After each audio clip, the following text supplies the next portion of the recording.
This video is brought to you by Big Bad Toy Store. Make your purchases through my personal link in the description to help out the channel. So, like I've teased earlier, I am planning to give Livewire here an articulation upgrade, and for that I need Dagger and I need Shriek.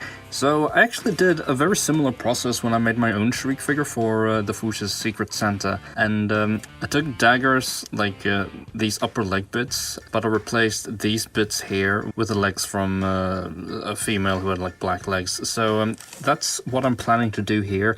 I'm also planning on straight up just cutting off Livewire, like making a cut like here, and then fusing it to this body here. She's gonna be a little bit shorter, but that's just a sacrifice I'm gonna have to take. So let's get to it. So I've now heated up Dagger's legs and she has become a bit of a floppy mess, but now I need to pull off like the hip parts.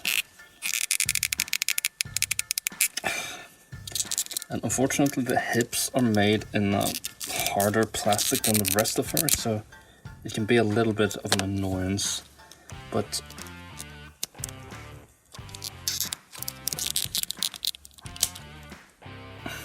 like this is exactly what I was afraid of, so this is very unfortunate.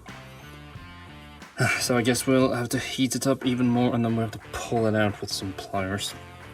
So let's hope this works out. There we go. And now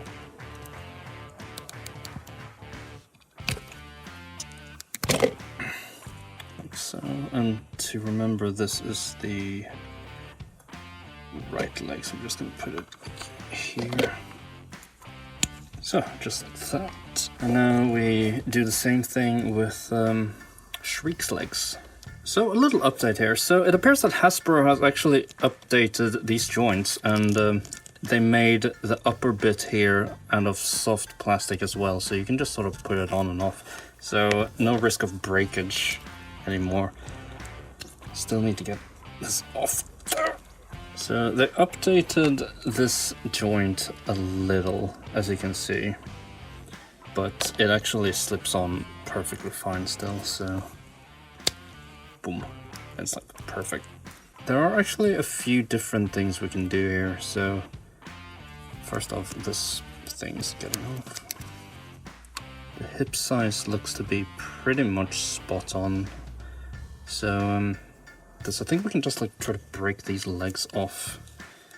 So come on DC Direct, for once when I need you to be brittle.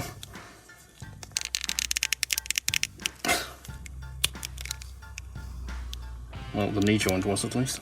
Because I was thinking maybe I don't have to like cut off everything. Maybe I can just like...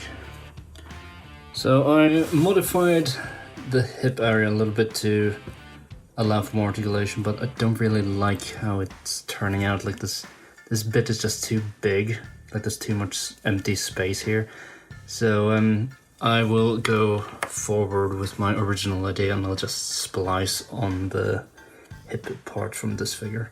So I've just grinded everything down here, and this is where we'll take it from. So I sawed off the lower half here, and yeah, I'm gonna have to do some modifications here. I'm probably gonna have to grind down like the remnants of her butt, and I don't know, this is turning out a little bit more complicated than I was expecting. So I've fused the bits here, and as you can see, it doesn't really match up completely. So I'm gonna fuse this with clay so it gets more seamless, and then I'm gonna have to do something about you know, just like the general shape of it, make it look a bit more natural. So yeah, got some milliput here.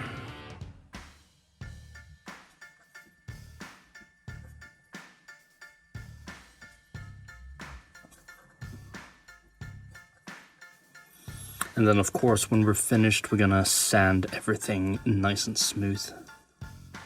Actually, how do these curves look?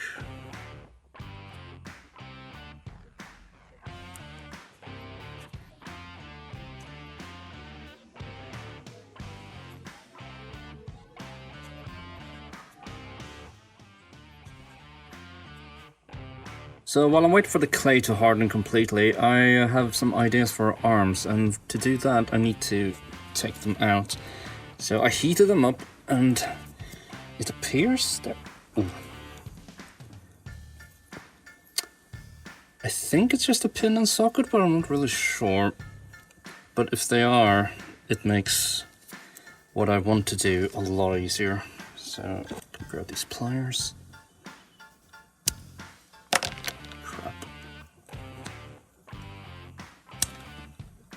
Crap. Oh well. I sort of expected this, to be honest.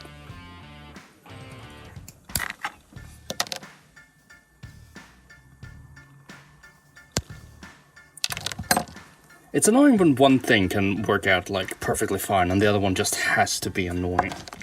So usually female Marvel Legends arms are just a pull and yeah, come out no issue at all. So I wonder if this fits in the hole here, or if I need to do something else.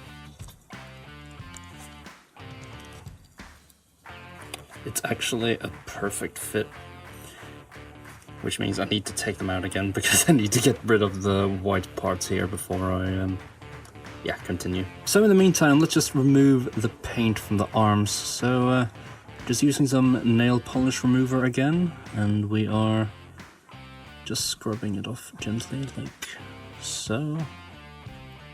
So now I have sanded down pretty much the entire sculpt, and this is the part when you see where the sculpt is a little bit uneven, like there's a little bit of a jack here, and yeah, I need to smooth out like this bit here, but yeah, let's get on with the sculpting session number 2.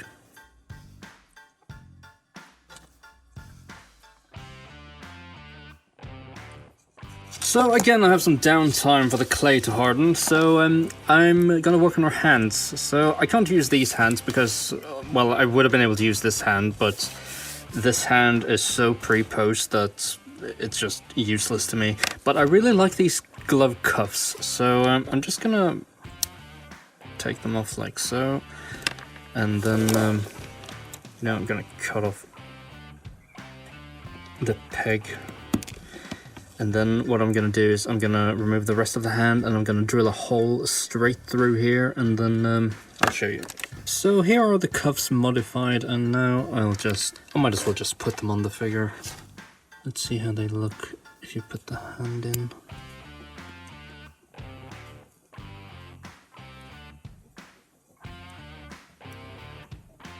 Actually, that looks fine, so yeah, let's just continue doing that.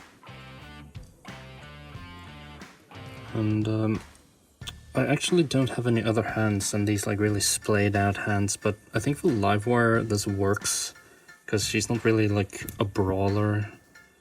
She's more like likely to do some nice hands, fingers out poses anyway. I quite like these hands too, they're very expressive. So we're actually nearing the finish line now, but there's still some things I need to do. So the upper leg bit here has a big gap in it, and unfortunately I'm gonna have to fix it. Originally it also stuck out a little bit too far here, but I just sanded it away with sandpaper. And I don't know if you can see, but I've also like sanded pretty much all of this because this makes paint stick a little bit better to the plastic, because I'm gonna have to repaint it into this sort of like bluish white just to match the rest, because I don't really think I can make her face like as white as I can make this like light blue. So yeah, I'm just mixing some milliput here. This step here is just really obnoxious, because just constant smoothing, constant checking if you can spin it without, you know, any major clay rub, and then you're gonna have to wait for it to dry up. And then after that, I'm gonna sand it, but as you can see, the gap is gone, and yeah.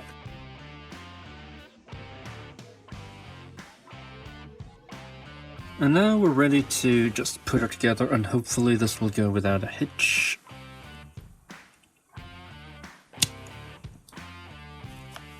So here she is standing over everything that pretty much made her. So here are all the legs, and the Shriek body and the Dagger body. So yeah, let's get down to the nitty-gritty. Well, I mean, you saw me making her pretty much, but I am really happy with how seamless everything looks. Like, this connection bit here is pretty much invisible completely, so I consider that a gigantic success. In the end, I'm not really sure how important it was for the legs to truly, for the this upper bit here to truly be white, since I ended up painting over it anyway, but I guess like if anything scratches off, it will be slightly less noticeable, but it shouldn't really, because, you know, I don't know. But yeah, the gloves are actually supposed to be like dark blue, but I didn't really have any dark blue female hands, and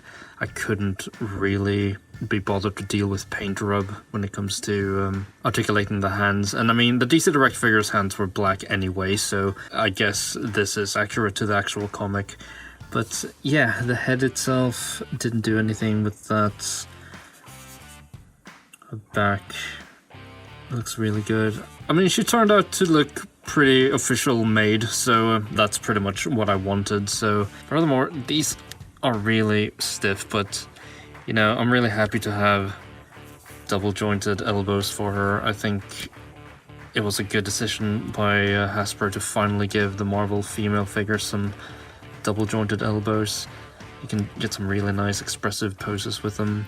I sort of wanted to give her, I don't know, not maybe like a fist, but maybe like a gripping hand, but I didn't have any black spare hands other than these two. But then when I thought about it a little bit more, these like gesturing hands work pretty well for Livewire in general, considering she's not really a fighter, she more like throws electricity at you. So yeah, it all worked out in the end. I also have a Patreon now, so if you want to support me and want to see some work in progress shots or just some random brainstorming ideas, then check that out.